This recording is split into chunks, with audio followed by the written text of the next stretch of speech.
Okay, great. Well, thanks so much. So let me start off by saying that I am not a offshore wind or high altitude wind technologist. I'm more of a grid integration specialist, but I know just enough to be dangerous, I think. So let's talk about offshore wind. It's actually a fairly mature industry. So there's more than 10 gigawatts of capacity installed in the world right now. 90% of that is in Europe. The vast majority of that is in the North Sea, the Baltic, and the Irish Sea. Now, why is this? Well, there's a couple big issues there. One, it's incredibly shallow. Let's imagine you were about 100 feet tall. You could basically walk from England to Denmark and not drown. So, very easy terrain. Why else? Well, most of the countries that are involved, the Netherlands, Belgium, Denmark, England, fairly dense in terms of population. So in order to build these large structures, they have to look offshore just because of land use availability. So a little bit about statistics, I think, that will sort of show some of the key points about offshore wind. The average size of new turbines installed is about 5 megawatts. So this is very large. Onshore right now, we're more about 3 megawatts. So the lesson there is when you're going offshore, you need bigger is better. You need the economies of scale.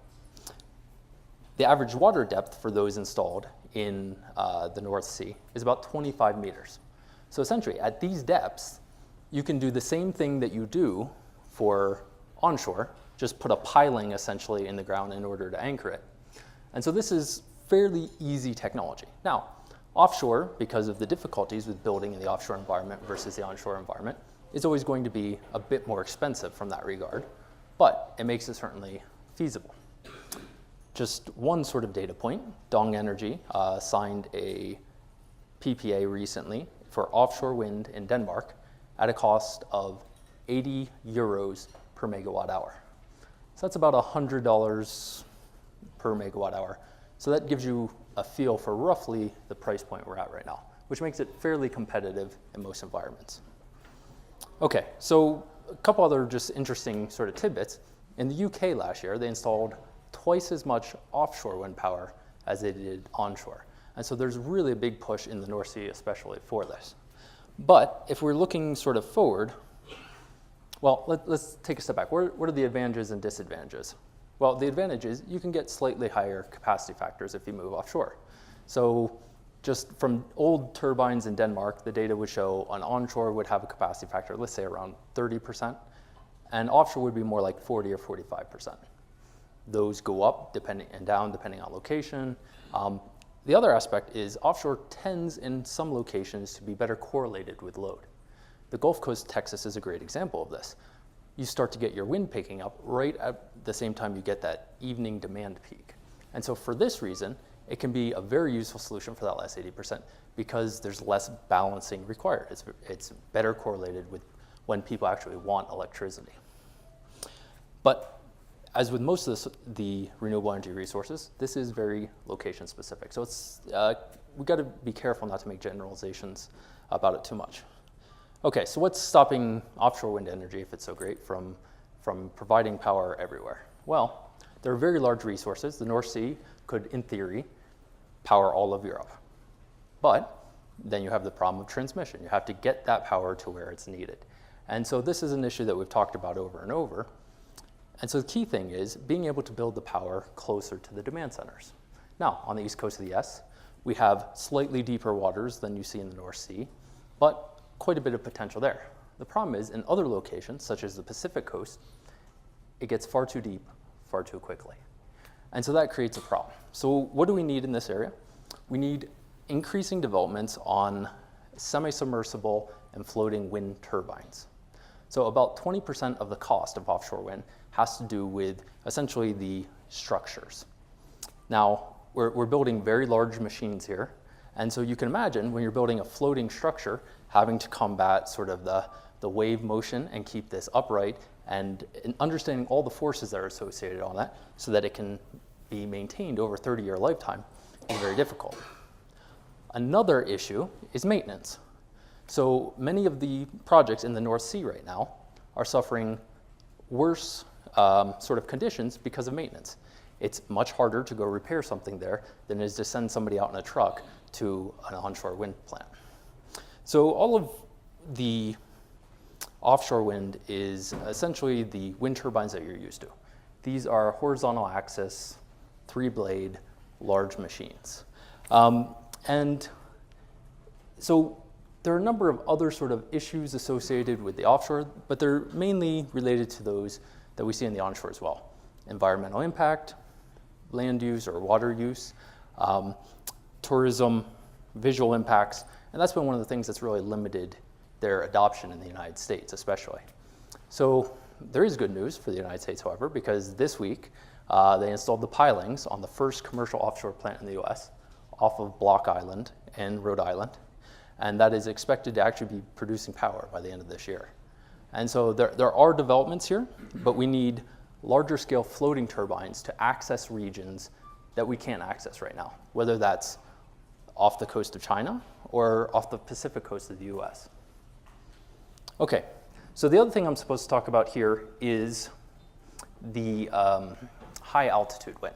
So we're going from something that's a very mature technology, offshore wind, or fairly mature technology, to something that's very immature. There are a number of different sort of high altitude wind technologies. If we split them into two types, we can have ones where the generation occurs on the ground and ones where the generation occurs in the air. So the biggest example of the generation occurring on the ground is the sort of Kite system that especially there's an Italian company that has been developing over the past few years. So what happens here is you have your rotating mass for your generation, and you have lines that go up to tether to a kite.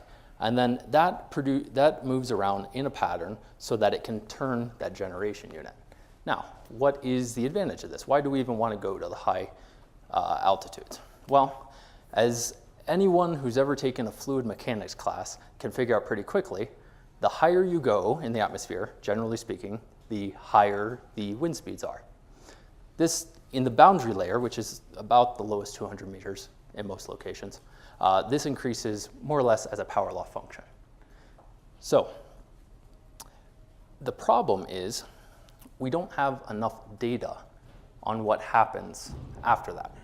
So there have been some work, including by folks in this room, on looking at reanalysis data for high altitude wind. And that's a great start.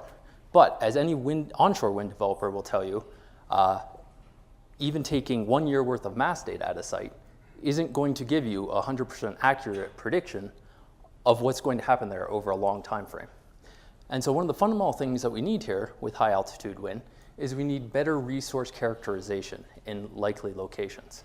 This can be done in a number of ways. One of the easiest first steps is taking that reanalysis data and downscaling it using numerical wind prediction models. However, that's still not real data. There are a number of technologies that can provide this, whether that's LiDAR, SODAR, things of that nature.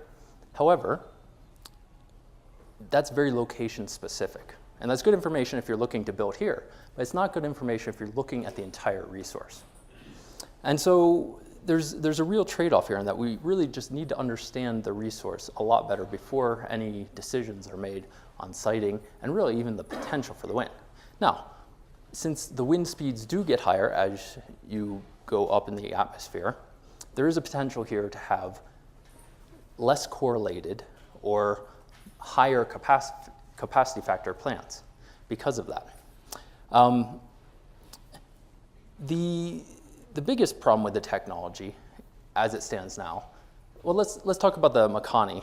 So Makani is a company that does high altitude wind that was bought by Google a couple years ago. Their technology, the easiest way to think of it is if you imagine an old World War II prop plane. So it's essentially a plane and it has propellers on there, right? It's a lot smaller. But you turn the propellers in the opposite direction instead of getting thrust, you can produce electricity, right? How do you get the electricity to ground? You have a tether. So this is problematic, right? Because even if you have a fairly small area usage, you have a very large volume usage because of this. This is one of the issues that we've seen with onshore wind. We can overcome this, but it's something that we need to learn from the onshore wind industry in how they've handled things like environmental regulations, FAA regulations, and how we can get past some of those things in a faster manner. The other thing we need there is we need very good materials, because what is high altitude wind? Well, currently onshore wind turbines have a hub height of about 100 meters, which means your blades go up to, let's say, 130 meters. Okay, is that high altitude? Probably not, which means we need to go above 200 meters. The limit is probably about 10 kilometers, what we could achieve. That becomes very troublesome. If you have to build a tether that's strong enough to hold this and transmit electricity and it's 10 kilometers long, that is very heavy, right? And so we need new research there on better materials because these things have to be very durable and they have to be very, very strong while being light as well. Okay, so to sort of sum up here, offshore and high altitude wind do offer the prospects of decorrelated or better correlated wind power. Now, they're in far different stages of their development. And so with offshore wind, we need to take the resource that we have right now and that we can access. We need to be able to expand that with better technologies, such as floating turbines and semi-submersible turbines. With high altitude wind, we need to take a lot more steps. We need to first understand really the scale of the resource. And we need to be able to learn from the mistakes of both the onshore and offshore wind industry so that we can accelerate the progress there, if that is something that we're willing to invest in. So, thank you.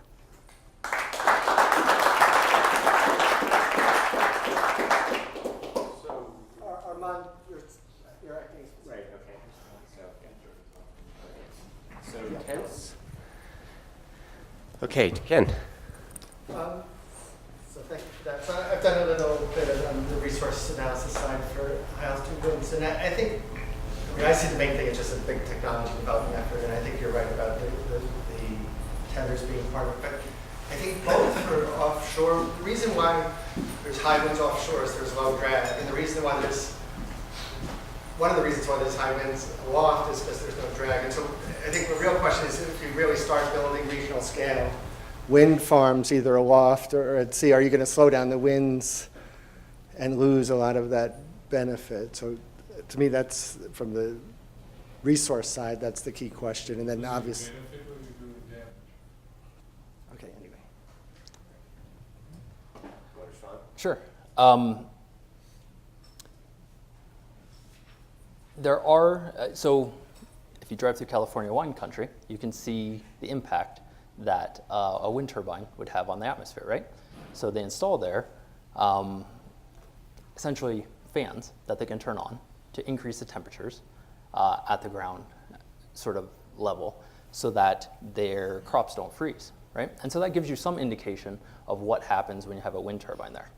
Now, one of the things is these are actually fairly spread apart, right? They're very large machines, and so that the turbine wakes don't interact with each other too much, you generally have 7 to 10 blades spacings. And so there are going to be local impacts from that. The long term, so weather and climate impacts of that are that's a very open question. I think it's something that needs more study, but we also have to understand the scale of it. So the total wind resource in comparison to what we would actually be extracting is very, very large. Now, I think there will be local impacts completely, and I think we still need to figure out if there's going to be larger sort of regional impacts. So my question is about scale, thinking to the last 20% of wind continues to develop. What do you see in the last 20% in terms of installed capacity for wind globally? That's a great question. So I think as part of the thing that we've been discussing over the last 4 days has been, well, what happens when there's no wind?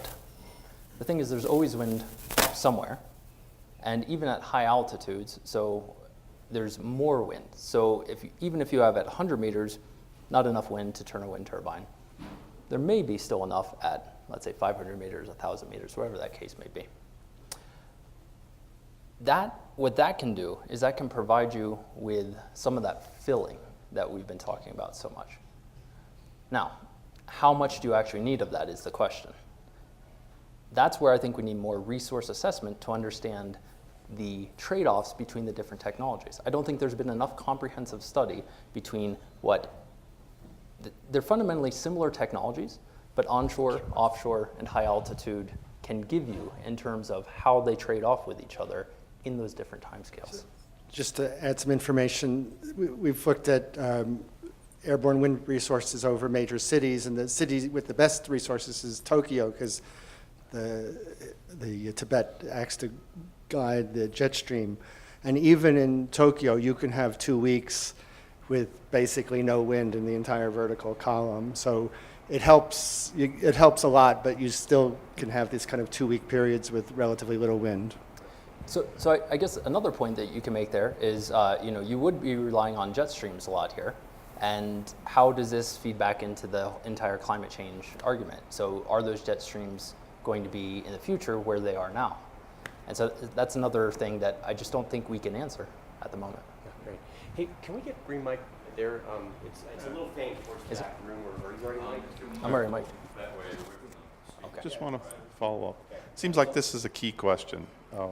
It's more expensive and it's technologically immature, and you can argue there's plenty of resource to be had onshore and maybe slightly offshore.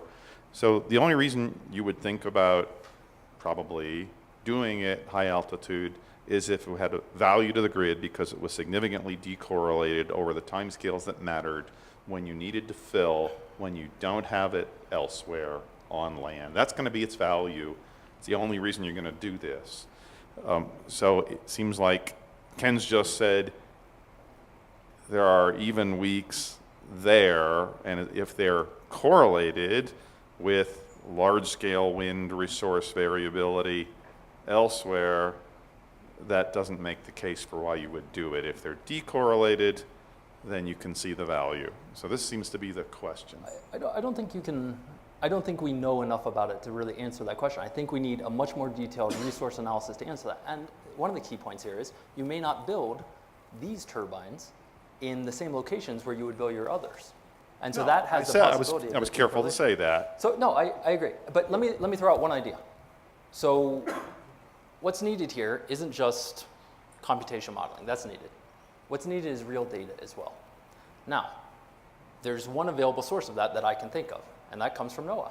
So NOAA, for the past 30 years, has been collecting airplane measured data at altitude. So you pick any location that has an airport nearby, and you're going to have a long time series of wind speed data over that time. This is done in a partnership with the airlines, and that data has been provided confidentially. So if someone were to be able to access that data, that would give you a very good start on the resource assessment so that we can answer exactly these questions. So I want to go back to the whole concept of kind of optimization, system optimization, and thinking about wind and hybrids. So I know Eric talked about wind and Ks and other things, and actually we've done analysis for decades looking at maybe even wind and electrolyzers co-located or something else. And so you're, again, looking at approaches toward full system optimization, particularly the transmission system if you're building it. What research is needed on that front?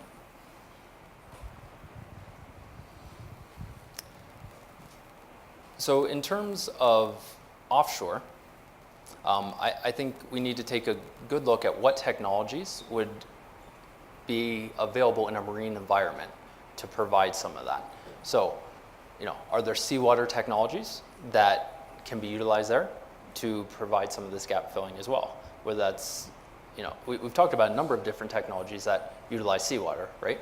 And so I think we need to take that larger view of whether those two can interact. With the high altitude wind, I think we would see it functioning similarly to how onshore wind would function essentially. So you're still getting your power in the same location. And so we need to find locations where the wind power is from the high altitude is not well correlated with other wind power. And then that could be utilized in conjunction with something like electrolysis to you utilize the electricity when you don't have it from other places, and then you utilize it to produce fuels, to produce hydrogen, something else, in the times when the other resources are actually generating. Hi, Brian. Bri. Good luck getting the NOAA data. Yes, I know. The FAA have got that pretty wrapped up.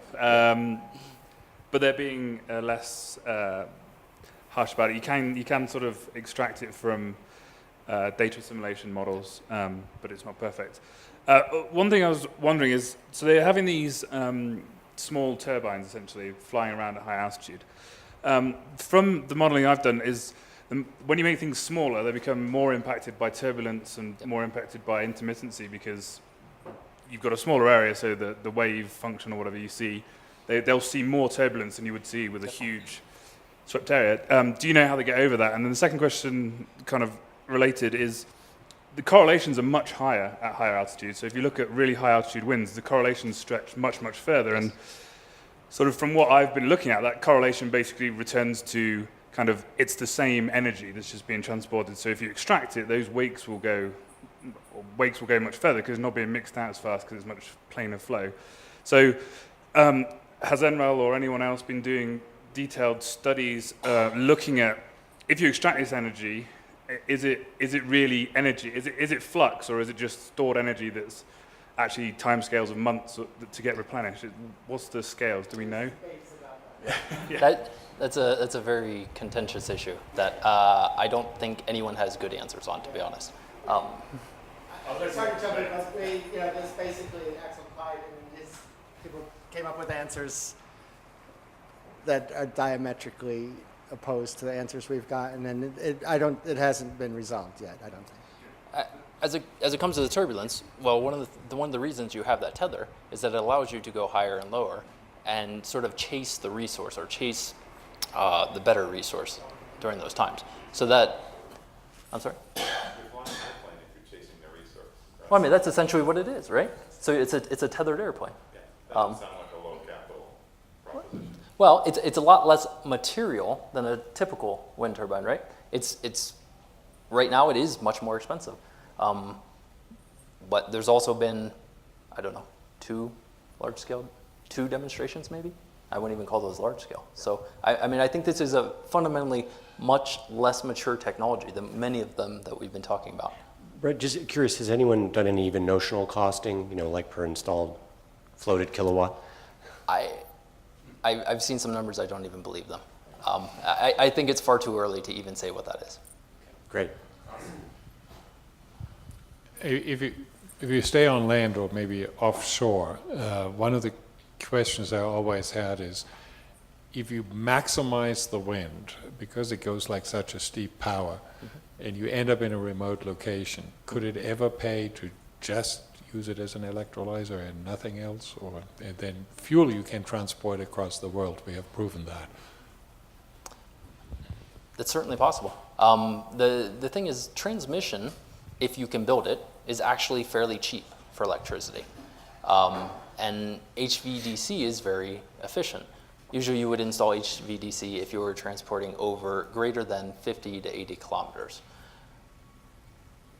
I'm not so sure that the liquid transport would actually be cheaper in that case after you account for the efficiency losses. But you may need it anyhow because Right. it's the storage. Then yes. So if it came from the roaring 40s, Right. you don't have all that much Right. usage for it, you would have to bring it in by tanker. I mean, somewhere like Wyoming, fantastic wind resource, very low demand.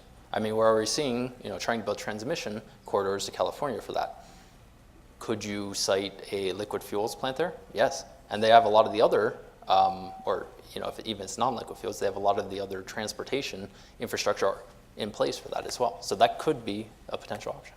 So how much does a kilowatt hour come down if I maximize wind?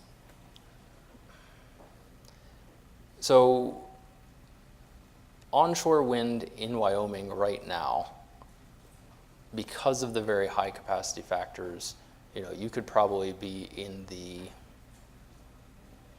well, realistically, 4 to 5 cents a kilowatt range. So then it just depends on the efficiency of your conversion.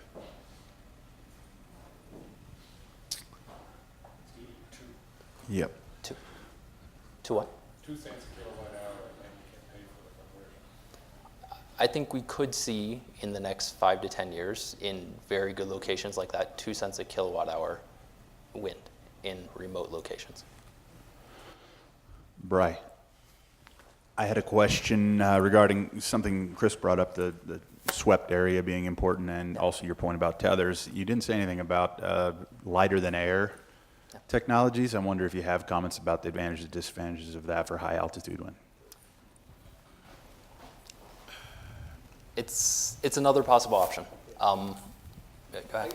The general view is that the drag from a balloon is so great that the tether issues, that you want your drag to be against the turbine blades and not against the rest of the thing. And so there's some applications, like for remote island where you're replacing diesel, and it might make sense, but at relatively low altitude. I mean, I guess one thing we didn't talk about is, do we need a tether? So, we saw the presentation earlier in the week on sort of remote transmission of electricity. If something like that is a viable technology, then that changes things. That was geostationary. That was geostationary, yeah. The same momentum. Yeah. Tether also gives you the drag, right? It does. You gotta have something to push against. Yeah. You have to have something to push against. So maybe you could surf down some mountain, and the wind's coming down, you're surfing. We looked at some point if you had a network of small turbines making a large mesh like a sail, then the turbines actually helps you because you're not averaging anymore. The individual units pick up the burst that the others don't. Those things can also fly if they have a tether because you can run them backwards. So if you want to change your location, that's doable. But what that will cost, nobody knows. But a fan, it turns out, a fan per square meter is 10 times cheaper than a wind turbine, including the motor. Yeah, I was wondering if you could say a little more about floating turbines for offshore wind. You characterize it as a fairly mature technology, and I'm wondering, would this have a really high impact on kind of expected capital costs if you don't have to drill down to the bottom of the seafloor? And are there things that we can learn from kind of the oil and gas industry? I mean, we operate, maybe not as well as we need to, but we certainly operate offshore floating drilling operations. So let me just clarify a little there. Yeah. The mature technology is using pilings on the seafloor. The floating and submersible is not mature, and it is something that needs further development. Now, currently, so even then you still need to moor or tether them to the bottom of the ocean, right? So currently that puts the limitation at about 100-meter depth. This is good for a lot of places and expands your resource area, but it doesn't do you any good off the coast of California, for example. There is a lot that can be learned from the oil and gas industry, and there's a lot that's already happened in that. So, this is one of the reasons why the United Kingdom is a place where this happened a lot. They have a lot of experience with offshore oil and gas, and they've parlayed that into a lot of experience with offshore wind as well. The moorings are a very difficult portion and a very expensive portion of the installation for semi-submersible or floating turbines. There's room to bring those costs down. They account for about 20% of the costs at the moment. One of the things about floating turbines, though, is you can actually assemble them onshore, and in theory, you could tow them back to shore to repair them as well. And so that does present some opportunities for capital cost savings and sort of construction savings. Okay. Yes, vertical axis versus horizontal axis is it's a religious fight. So in one situation where that may make sense is if you have a semi-submersible where you also have a wave energy generator. Now, the big thing there is keeping that stable. A vertical axis turbine might be better just because you have a more uniform sort of center of gravity there, and you don't have this, you know, enormous moment. So that is one possibility. Great. We're going to move on to the next section, which is pair talking about load following and nuclear. Bri, can you pass off the